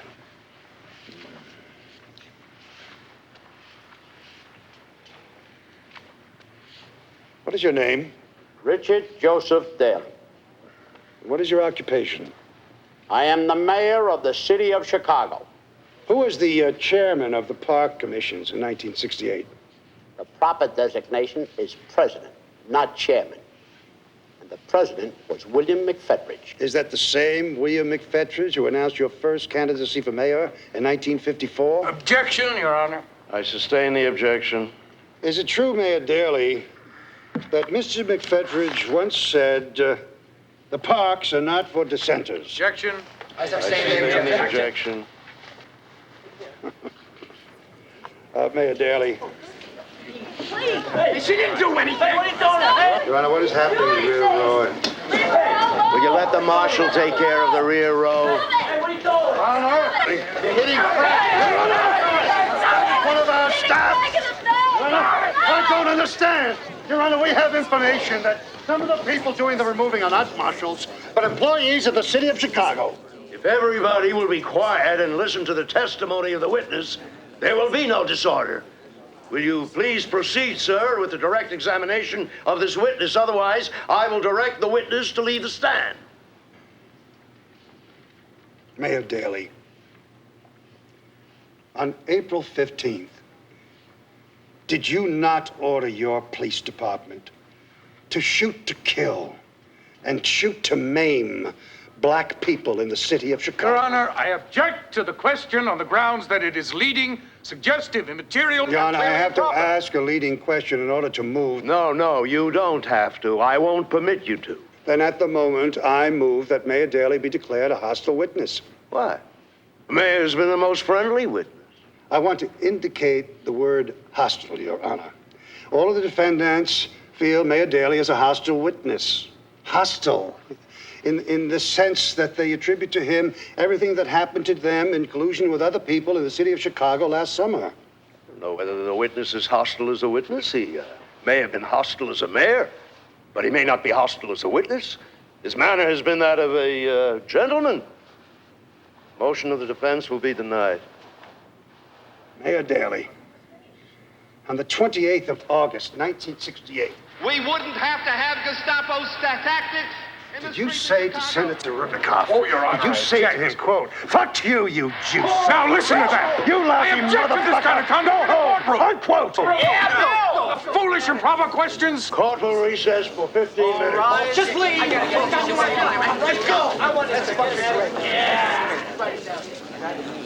Hey! What's with all these lawyers and everything here, huh? Why don't you and me settle this right here? Let's go. Come on. I was at the Americana Hotel in New York City, attending a press conference. It was to announce the formation of what we have now come to know of as the Yippie movement. And what did you do at that press conference? Well, where have all the flowers gone? Long time passing. Where have Just a all minute, young the lady. flowers gone? Long time ago. Where have all the flowers gone? Gone to graveyard. I'm sorry. Judge would like to speak to you. We don't allow any singing in this court. I'm sorry. We're not here to be entertained. We're trying a very important case. The song's not an entertainment, Your Honor. It's a song of peace and what happens to men and women during wartime. I forbid her from singing during this trial. The first time I came to the city of Chicago was to visit the International Amphitheater in a poultry judging contest in 1956. I had just won the Eastern United States poultry judging contest in 4-H. I was 16. Now, directing your attention to the evening of November 20th, 1967, could you relate the words you spoke? I began by holding up a small steel ball that was green, about the size of a tennis ball. And I said, this bomb was dropped on a city of 100,000 people, a city called Namding. I said it was delivered by an American fighter jet, and that when this cluster bomb exploded, about 640 of these steel balls were spewed into the sky. Now, one of these steel balls, I explained, was roughly 3 times the power of an old-fashioned hand grenade. And with 640 of them going off, you can spray 250,000 square yards with steel pellets and shrapnel. Every living thing exposed will die, whether it's a water buffalo or a water buffalo boy. If this bomb were to go off in this room, everyone in the room would die. But it wouldn't destroy the lecture podium, wouldn't damage the walls, the ceiling, the floor. It takes life, but it leaves the institution. It's the ideal weapon for the mentality that reasons that life is less precious than property. Then I said that I, as an American citizen, am deeply perturbed that we live in a country where our own government's lying to American people.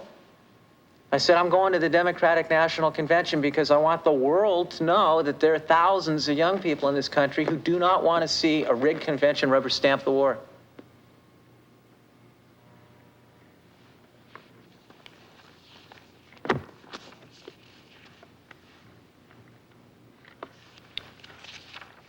Isn't it a fact that your plan in Chicago was to combine the peacefulness of Gandhi and the violence of active resistance?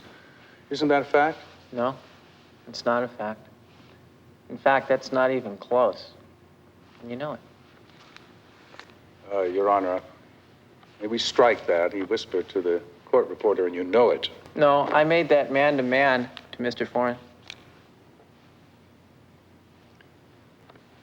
Your Honor, ask the jury to disregard that. Since as a lawyer in court, I can't properly respond to it. I hope after this trial you can properly respond, Mr. Foran. I really do.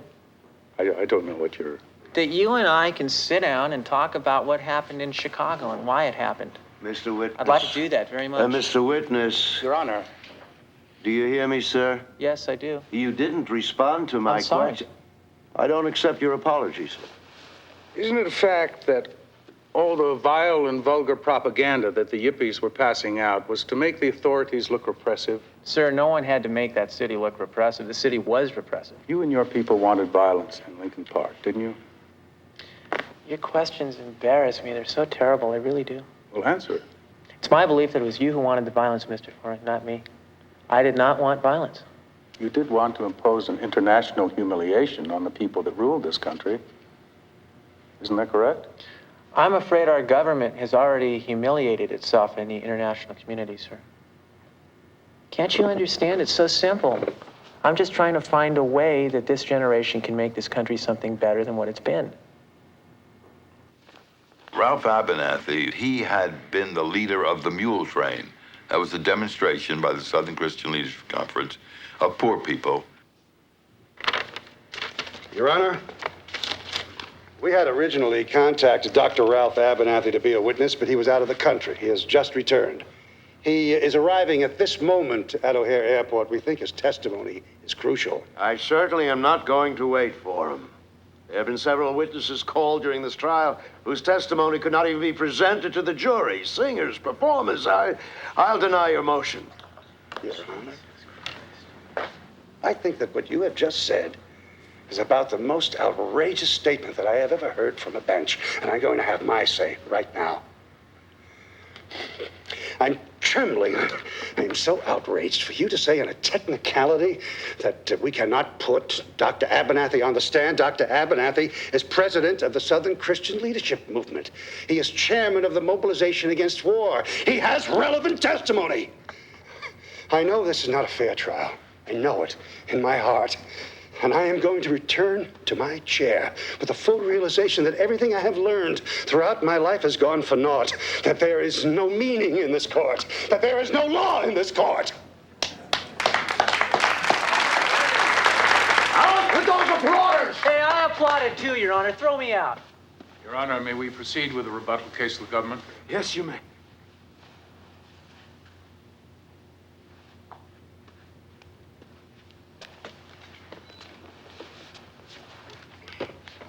Now, calling your attention to Wednesday, August 28th at 5:45. Did you have occasion to see David Dellinger? I did.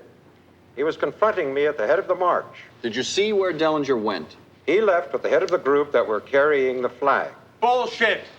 That's an absolute lie. Did you get that, Mr. Reporter? Let's argue about what you stand for and what I stand for, but let's not go making things up like that. All of those remarks were made in the presence of the court and jury by Mr. Dellinger. Sometimes the human spirit can stand so much, Your Honor. And I think David Dellinger has reached the... I have never heard in more than half a century of the bar a man using profanity in this court. You haven't sat here as a defendant and listened to liars on the witness stand. You're a snake.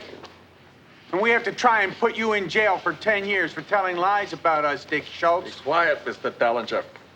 When this trial is over, the judge will go to Florida. But if he has his way, the rest of us will go to jail. And what we're fighting for is not just us, but for all the rest of the people in this country who are being oppressed. Take that man into custody, Mr. Marshall! Take him into custody! Into custody? Into custody! Go ahead, Dick Schultz. Just put everybody in jail. Dick Schultz is a Nazi if I ever knew one. You brought this on, Your Honor. This is your fault. This is exactly what happened in Chicago. This court is bullshit. There he is, saying the same. No, I said it. David Dellinger did not make that last remark. It was the defendant. Everything in this court is bullshit. Leave the courtroom! Good. You can jail a revolutionary, Julie, but you can't jail a revolution. You're a disgrace. You would have served Hitler better. That was Mr. Hoffman. You're damn right it was. I saw him and I heard him. Hey, Stuck. Hey, stick it up your bowling ball, pal. Hey, Julie, how are your war stocks doing? Mr. Marshal, order him to remain quiet. Order us? You'll have to cut our tongues out to order us. Fuck you guys. You're the laughing stock of the world, Julius Hoffman. You are the laughing stock of the world. Every kid in the world hates you. To see this trial right, you got to understand that this trial was being seen by millions of people as a 1-minute cartoon each night.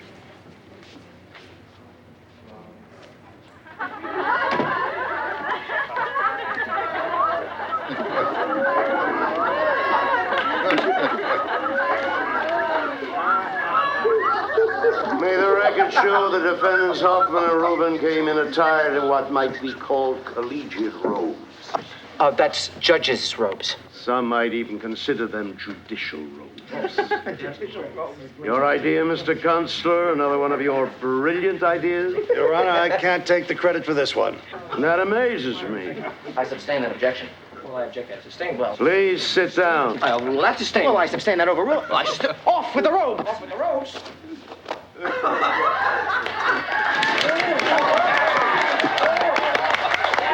I proudly accept the nomination of our party.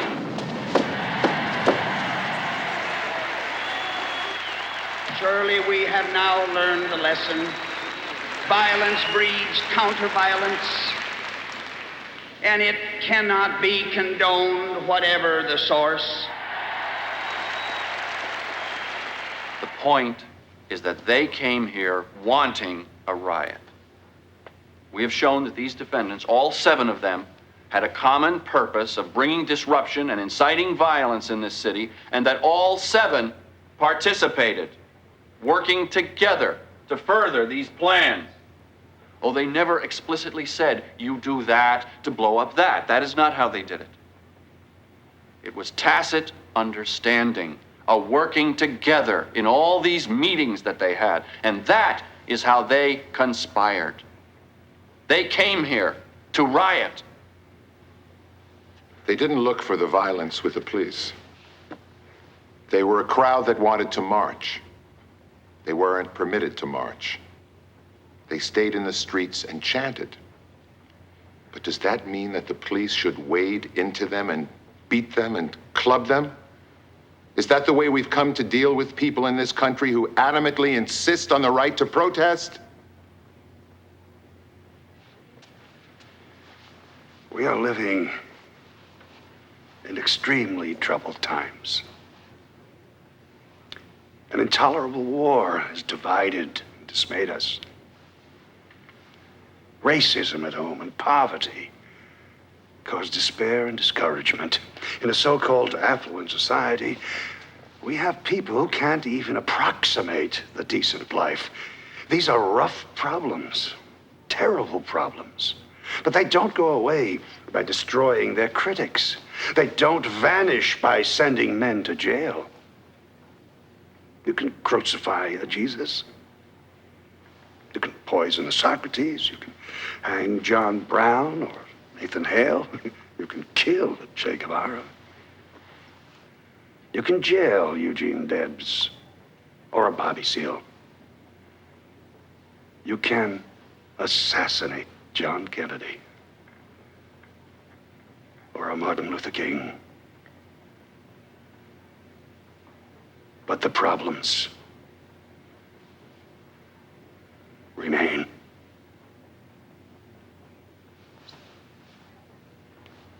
Remember at the beginning of this case, they were calling them all by diminutive names, Rennie and Abby and Jerry, trying to pretend that they were young kids?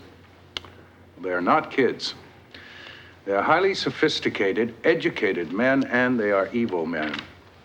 Now, there are millions of kids who naturally resent authority. They feel the horrors of racism and the frustration of this terribly difficult war. They're impatient for a change. You want to fix things up. And there's another thing about a kid, if we all remember, that you have an attraction to evil. Evil is exciting, it's interesting. And these guys take advantage, evilly, to corrupt those kids and use them for their purposes. And you know what their purpose was? To disrupt, to have war in the streets, tear the city apart, fuck up the convention. Laws to these people are viewed as suggestions that they can obey or not obey just as they please. Oh, they're sophisticated and they're smart and they're just as evil as they can be. Now, can you imagine, you know the way they name dropped. Can you imagine, and it's almost blasphemous to say it, that they named Jesus? They named Martin Luther King? Can you imagine those men supporting these? Yes, I can. I can imagine it because it's true. Remove these people, Mr. Marshall. That's my daughter. I don't want to listen to any more of these disgusting... Don't you hit her like that. I saw you. That man hit her on the head for saying the truth. Mr. Marshall, have that man sit down. See how it works. Don't hit her. He did hit her. Oh, bunk. I saw him hit her. Remove that woman. Remove her and don't let her return, Mr. Marshall. Abby Hoffman walked over to my youngest daughter, put his arms around her, and said, "Your dad'll be all right." She's never forgotten that, neither have I. Contempt, by definition, is any act calculated to hinder or disrupt the court and the administration of justice, and to lessen the court's authority knowingly and deliberately. The contempt occurred right after the jury retired. I don't think we all, really fully understood. They were at the whim of the judge. I find these defendants in this case and the lawyers have committed numerous acts which have evinced a total disregard for the proper conduct of any trial. I will first consider the conduct of the defendant David Dellinger. Mr. Dellinger, you care to say anything? Only in respect to punishment. I will hear you. I don't want you to talk politics. Well, that's why I needed to stand up, because you tried to keep what you call politics, which means the truth, out of this court. I will ask you to sit down. Therefore, it's necessary. I won't let you go any further. You want us to be like good Germans, supporting the evils of our decade. Then you want us to be like good Jews and go politely and quietly into the concentration camps while you in this court suppress freedom and truth. Well, I am not prepared to do that. Then you want us to stay in our place like black people. Mr. Marshall, like poor people, like women are supposed to stay in their place. Sit down, Mr. Dellinger. Well, a new generation of Americans will not support tyranny. That's a travesty of justice. And I will reflect the spirit. Take him out! You're a tyrant, Hoffman! What are you doing to us, Judge? What are you doing?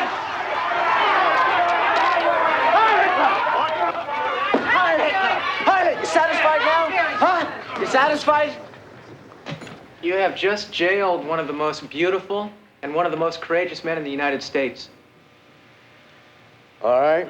Now we will talk about you, Mr. Davis. Care to be heard?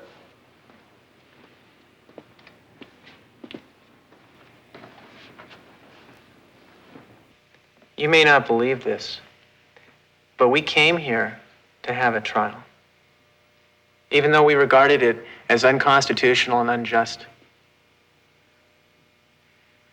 Judge, you represent all that is old, ugly, bigoted, and repressive in this country. And I will tell you that the spirit at the defense table will devour you and your sickness in the next generation.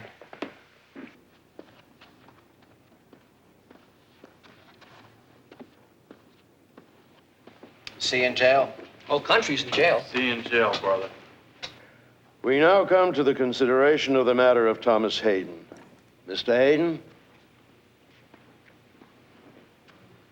The problem that I think most people have who want to punish us is that punishment does not seem to have effect. Even as the elder Dellinger is taken off, a younger Dellinger fights back. So, Your Honor, before your eyes, you're seeing the most vital ingredient of the system collapsing because the system does not hold together. Oh, don't be so pessimistic. Our system isn't collapsing.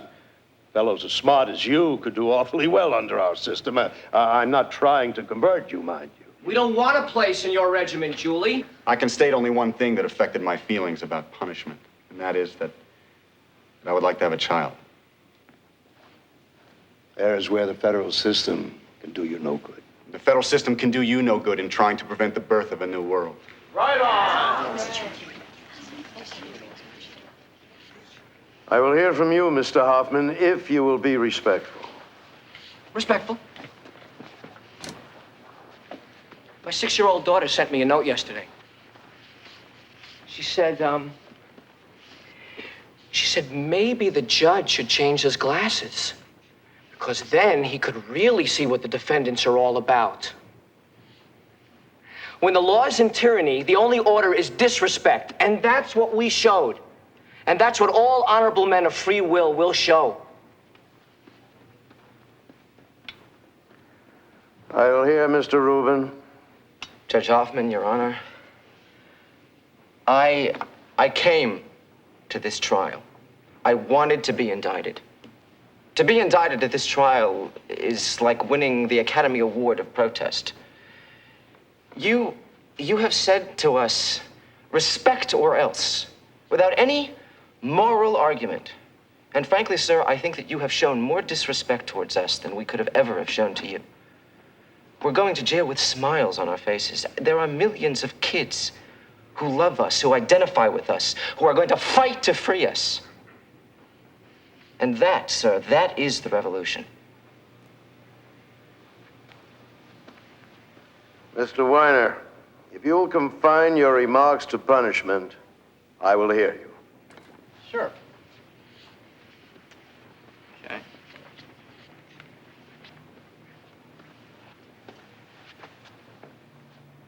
Throughout this trial, I've sat in a quiet rage as I've seen over and over again the best men of our country belittled and attacked.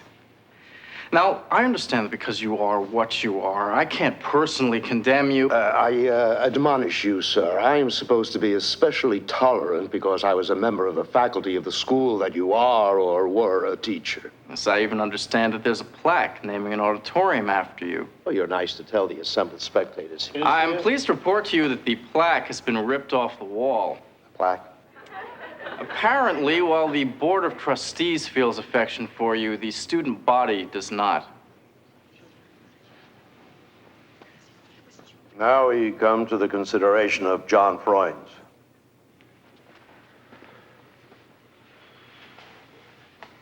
When history is written, the men who sat at this table, our table here,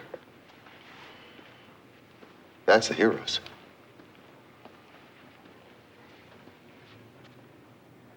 This matter now involves the conduct of Mr. William Kunstler. Do you wish to be heard, Mr. Kunstler?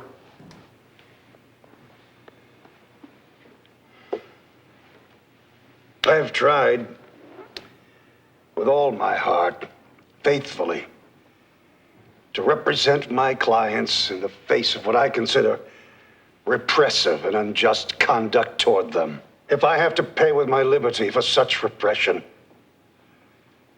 then that is the price of my beliefs and sensibilities. I can only hope that my fate does not deter other lawyers in the difficult days that lie ahead, who will be asked to defend clients against a steadily increasing governmental encroachment upon their most fundamental liberties.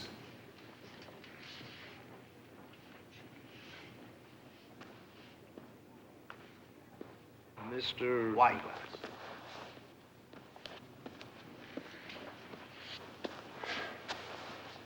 What the court has chosen to label as direct contempt, I cite as nothing more than the argument of counsel in the heat of battle. And I think you do a disservice to the profession. I face punishment, whatever punishment means. But I welcome joining the defendants and Bill Kunstler in what has been for me the warmest and richest association of my life.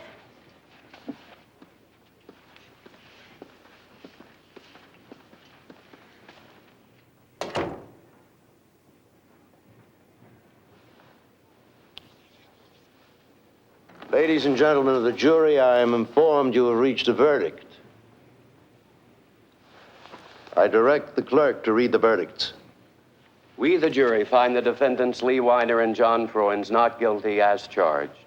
We, the jury, find the defendants David Dellinger, Renard Davis, Thomas Hayden, Abbott Hoffman, and Jerry Rubin, not guilty of conspiring, but guilty of intending to organize, promote, and incite to riot.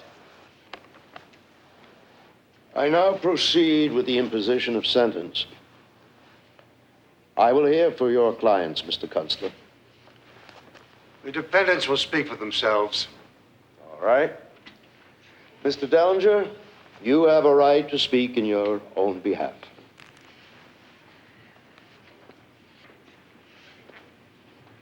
First, I would like to say that I feel that every judge should be required to spend some time in prison before sentencing other people, in order that he might become aware of the degrading, anti-human conditions that persist in our prisons.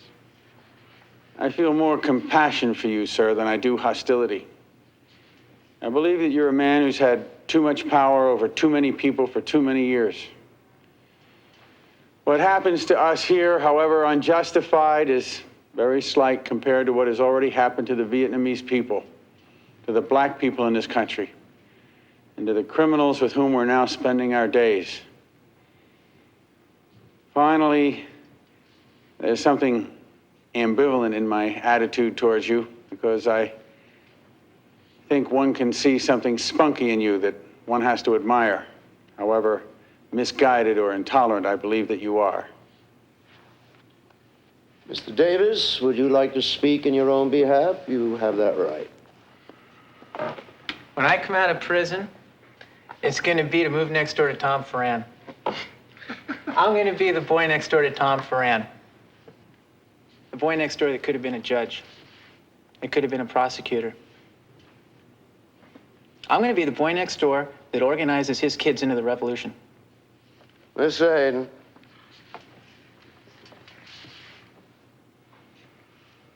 If you didn't want to make us martyrs, why'd you do it? We could hardly be notorious characters if they'd left us alone in the streets of Chicago, but instead we became the masterminds of a conspiracy, chosen by the government to serve as scapegoats. You know that by doing this, it speeds up the end for the people who do it to us. We had no choice in Chicago. We had no choice in this trial. Mr. Hoffman. Mr. Ferran says that we're un-American. I don't feel un-American. I feel very American. I know those guys up on the wall. I know them better than you, I feel.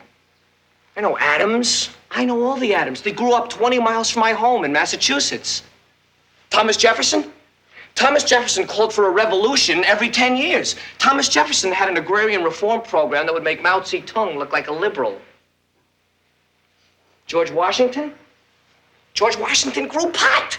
Well, he called it hemp, but he was probably a pothead. Abraham Lincoln? Abraham Lincoln said in his inaugural address of 1861, he said, "When the people shall grow weary of their constitutional right to amend the government, they shall exert their revolutionary right to dismember and overthrow that government." Now, come on, Julie. If he had made that speech in Lincoln Park, he'd be standing in this courtroom on trial right now, because that speech is intended to incite a riot. I don't know what a riot is. I thought a riot meant having fun. You know, like riot means when you laugh. That's a riot.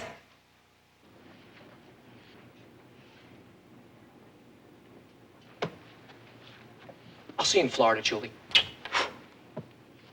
Mr. Rubin. You're sentencing us for being ourselves. That's the crime. Julius, you've radicalized more young people than we ever could have. This is the happiest day of my life.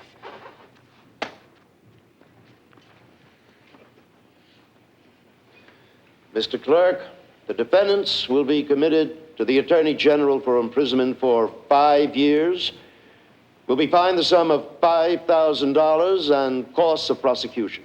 $5,000, Judge? Could you make that $350? Court finds that the defendants are clearly dangerous persons to be at large. Therefore, the commitments will be without bail.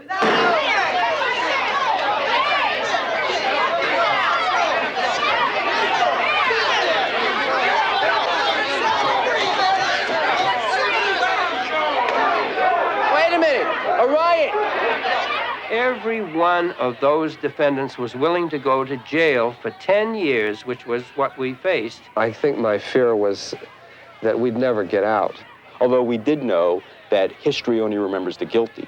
It doesn't remember the not guilty. As a matter of fact, the Seventh Circuit Court of Appeals reversed the case. He found that any of our actions were provoked by the actions of the judge and the prosecutors. It put justice itself, really, in the history of the United States of America, on trial.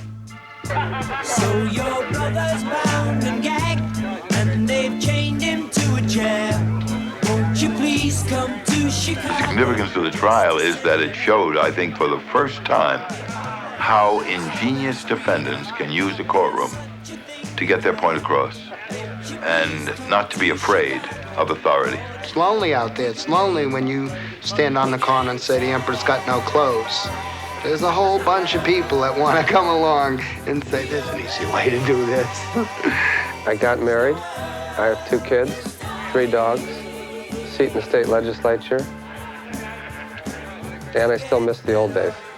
The sense that you can be young your whole life happens to be a true statement. And I think along the way we lost touch with some of those values. And perhaps it's not too late to find the best of that time.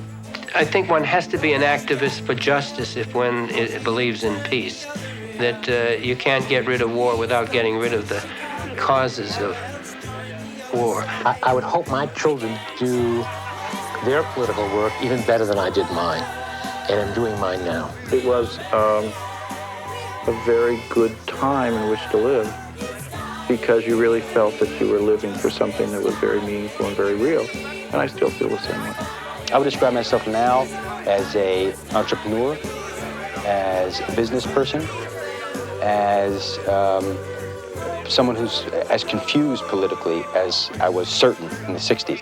I'll be a barbecuing, muscle-bound, PhD political scientist who's published several books, still rapping to brothers and sisters, being energetic about myself as a good human being, trying to live as long as W.E.B. Du Bois lived. The notion that dedication to principle